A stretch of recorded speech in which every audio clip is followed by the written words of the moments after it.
serve.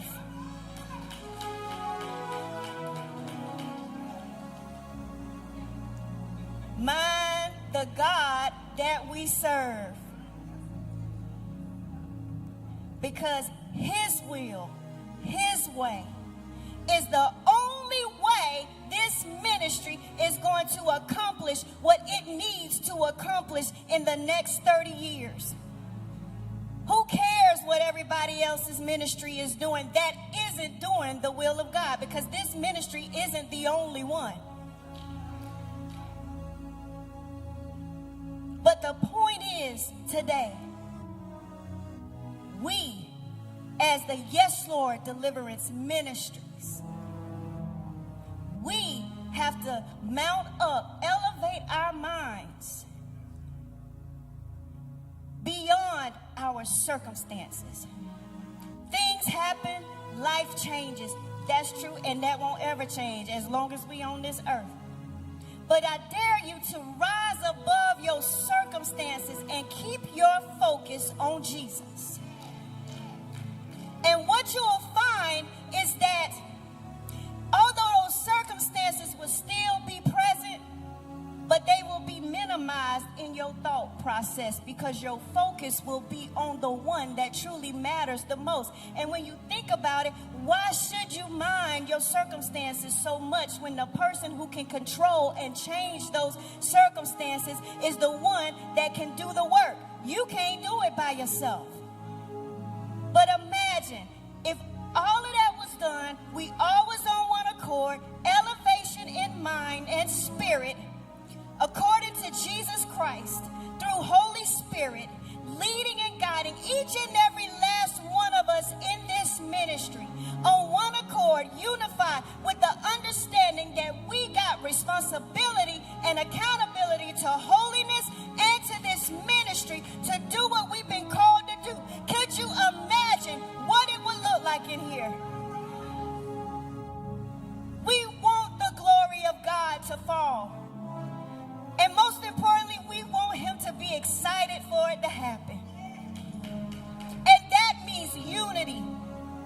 Giving us the strength and the understanding that we know. See, he knows who we are. The question becomes, do we know who we are in him? And he'll tell you, I've created you in my image. Therefore, the image that we have has already been established, and all we got to do is follow suit to what that means. So yes, Lord, from one leader to another, from one member to another, from one sister to another, and brothers, my brothers, let's mount up. Let's go. Let's do the work. Spend time. See, as leaders, you have to spend time with God to find out what is it that he needs for you to do in the position that you are holding so that you can make sure that you are accomplishing what he needs to see happen. We can't just rely on our skills. They have a purpose, which is probably how you ended up in the position you in. But that's not what we rely on. We rly on God. And through Holy Spirit and through him giving us a pastor to give us leadership and structure and guidance on what we need to do, now we need to make sure that our areas, our designated spaces, our designated areas of function in this ministry, we are exactly in alignment to do those things.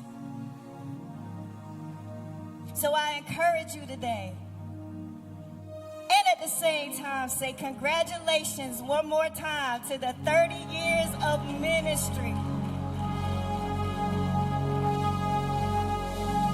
Because we all played a part.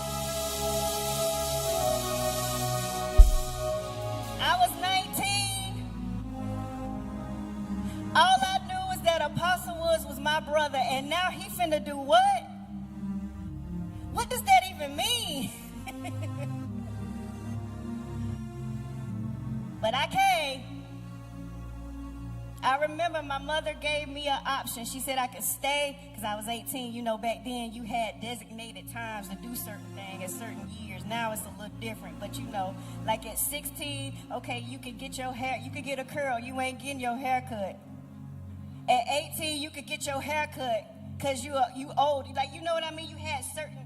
So when I turned 18, she said, you can stay where you are or you can go with us. But this is what's going to happen.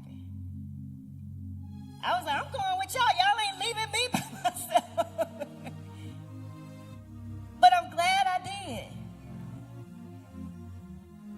I know I most likely would not be holding a microphone right now as an elder if it had not been for the leadership and the teaching of my own pastor/brother. But you know, I was thinking about this morning. I was privileged to get a lot of this teaching before you became a pastor. Because as my older brother, you were responsible for me. Skating parties, y'all. He used to skate. I don't know how much he didn't want to go, but he went. Sister Sierra said, Lord, I'll go. Yes, he went. But it was that support and that understanding, and he was teaching me along the way how to follow leadership. Now, my mama was my mama, and if you knew Mother Turner, she was that and more inside the house. But I learned to follow leadership at the sound of voice, word spoken. So when I became a leader under the ministry of my brother, the Lord began to teach me how to make that transition.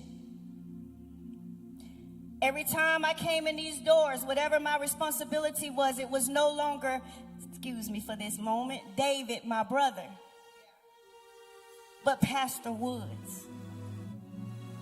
And one of the things that I thank God that he showed me was to have the mindset, I don't care what trouble he have in this ministry, it would not be me.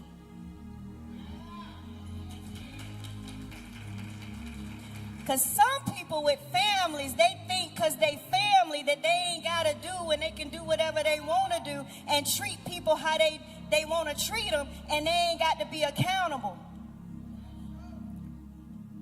But I'm thankful that it meant more to me that I don't be a problem. Because he got to deal with so many different personalities and people. Why should he have to deal with family?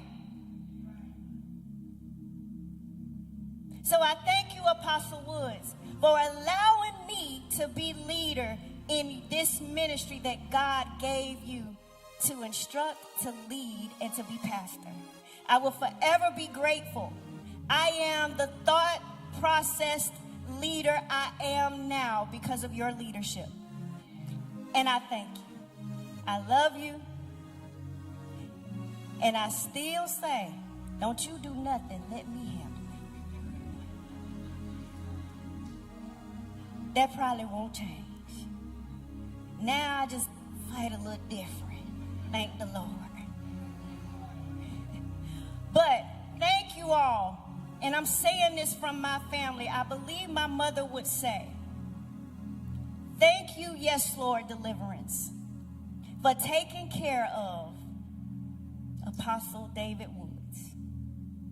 Thank you for your dedication, your support. Thank you for all the things that you do that is shown in many times, but oftentimes behind the scenes to make sure that these programs run accordingly.